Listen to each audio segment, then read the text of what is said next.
Well, thanks for listening to my opening words. I'm now going to introduce you to the man who was our candidate for Dagenham and Rainham, Mick Barnbrook. Thanks very much.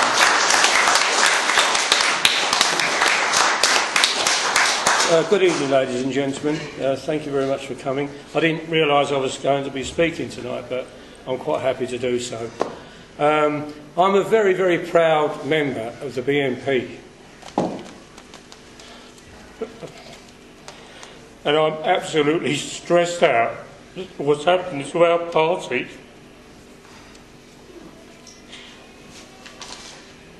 I've got 3 years in this party. I'm quite a new member. I've stood in 5 elections. And what am I doing standing here in a leadership election? I consider myself a nobody. But the things that have happened to me over the past couple of weeks have made me realise I'm probably the most dangerous person in the British National Party. And the things that have happened to me have put my marriage under a lot of strain. And I walked away from this party 2 weeks ago, and I phoned up all my close friends in the party, and I said, I've had enough of this.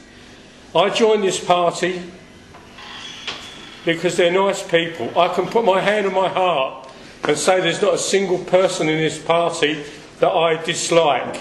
There are people I might not want to go and drink with, or whatever, but we're a band of brothers and sisters. And what's happening to the British National Party need not be happening. I didn't want to get involved in all this. I really didn't. But to some people in the party, my status is very, very important. And both sides want me on board. Nick Griffin's side wants me on board so that they can say, we've got the sleazebuster on board, so there's nothing wrong with what's going on here.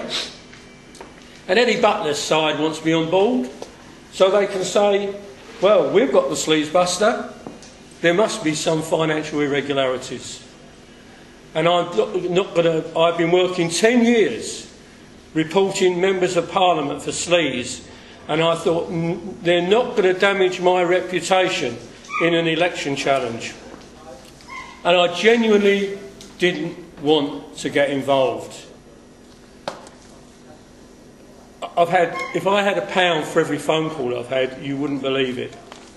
Anyway, it all started when I was asked to meet Eddie Butler. I don't know Eddie all that well. We've worked together. There's rumours going about Eddie Butler's destroyed the general election campaign. Eddie Butler's done it. It's an absolute load of rubbish. Yeah. I stood in a council election in Bexley where the Conservatives had 1,000 majority. And because of Eddie Butler and Mike Jones, the Bexley organiser, I got that down to 8 votes.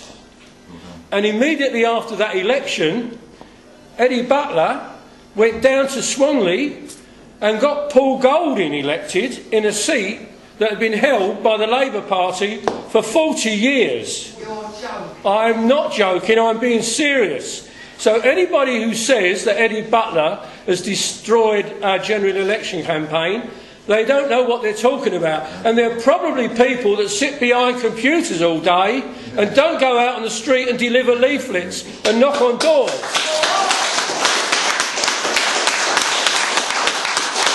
As I said, I've stood in 5 elections in 3 years, and I've got the utmost respect for Nick Griffin. He's never done me any harm. I was proud to stand alongside him in Dagenham and Rainham. But I got absolutely fed up with people saying to me, we would vote for the BNP if you had a different leader. And I was standing on the doorstep, denying I was a Holocaust denier, denying this, denying that, trying to maintain Nick's reputation. To no avail. To no avail.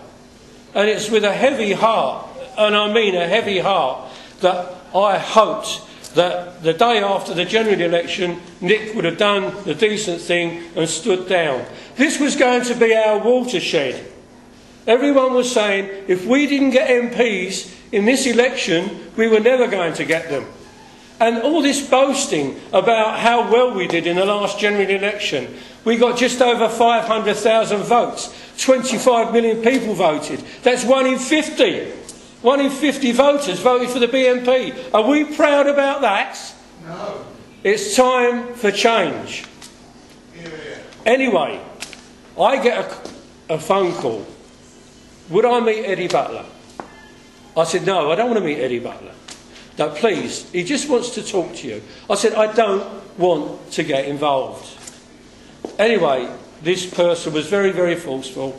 And I said, OK, I'll meet Eddie. I'll listen to what he's got to say, but that's it. And so, a secret meeting. We met down my club for a drink, the three of us.